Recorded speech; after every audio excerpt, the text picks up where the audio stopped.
హయగ్రీవ అంటే ఒక రాక్షసుడి పేరా? అసలు విష్ణుమూర్తి తల ఎందుకు వేరయ్యింది?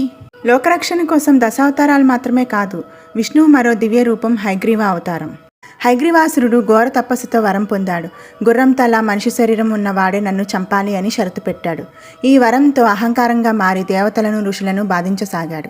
ఒకసారి రాక్షసులతో యుద్ధం చేసి అలసిపోయిన విష్ణువు విల్లును ఆసరాగా తీసుకొని యోగ నిద్రలోకి వెళ్ళాడు.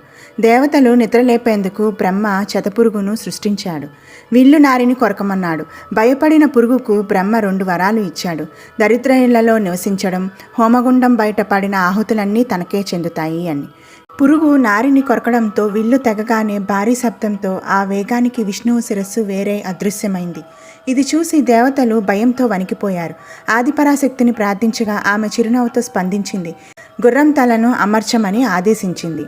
అలా విష్ణువు హయగ్రీవుడిగా అంటే గుర్రం తల మనిషి శరీరంతో ఉద్భవించి హయగ్రీవాసురుడిని సంహరించాడు.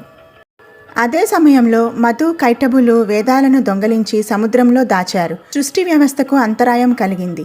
హయగ్రీవ రూపంలో విష్ణువు వారిని సంహరించి వేదాలను తిరిగి తీసుకువచ్చాడు.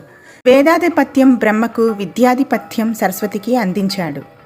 అసలు విష్ణువు తల ఎందుకు వేరయ్యింది? ఒకసారి యోగనిద్రలో ఉన్న విష్ణువు యొక్క చిరునవ్వు చూసి లక్ష్మీదేవి అపార్థం చేసుకొని నీ తల వేరైపోవాలి అని శాపం ఇచ్చింది. అది శాపం కాదు, లోక కళ్యాణం కోసం జరిగిన దైవలీల. హయగ్రీవుడు అజ్ఞానం అనే చీకటిని తొలగించి జ్ఞానం అనే వెలుగును ప్రసాదించాడు. స్వామిని మనం జ్ఞానానందమయం, దేవం, నిర్మలం, స్ఫటికాకృతిం అని కొలుస్తాం. అంటే ఆయన స్ఫటికం లాంటి స్వచ్ఛమైన జ్ఞానానికి అధిపతి. చదువుకునే పిల్లలు, విద్యార్థులు హయగ్రీవుడిని పూజిస్తే బుద్ధిబలం, జ్ఞానశక్తి పెరుగుతాయని నమ్మకం.